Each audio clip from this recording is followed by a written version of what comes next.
Racism in the TV series Columbo. Let's investigate in Columbo style. Let's take a quick look at the villains in the series.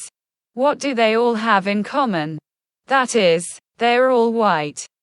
Presumably Christian. In American films you will hardly see a black person being the killer.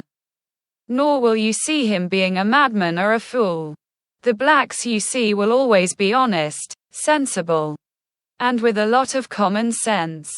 Generally you will see them as police chiefs or judges who fight against the crime of evil white Christians. Returning to the Columbo series. The killers are white and Western men, presumed Christians, almost never women. In some episodes a white woman appears as a killer but she is presented with extenuating circumstances. Suffering from some mental illness or being a killer to take justice into her own hands against an evil white man. Let's look at the protagonist.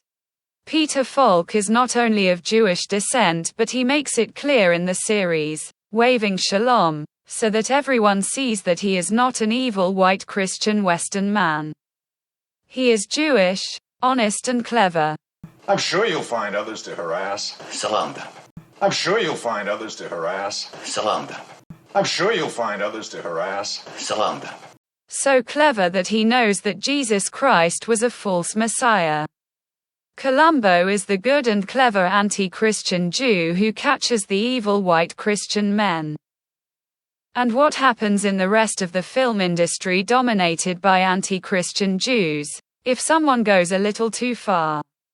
News like this. Ordinary people are accused of not being anti-white enough. They are accused of not being traitors to their Christian race. Characters like Samuel J. Jackson even complain about an honorary award for his career, which he uses to show his deep anti-white racism. The devil does not do anything for nothing. When you watch an American film, watch it like Columbo, pay attention to the details, know that you are opening your mind to an anti-white, anti-Christian brainwashing. If a black man appears in a film, you can be sure that this black man is not the murderer. American films are not racist at all. They have always many very bad whites. A few good whites as an exception to the rule. And all the anti-Christian blacks or Jews that appear will always be smart, sensible and honest.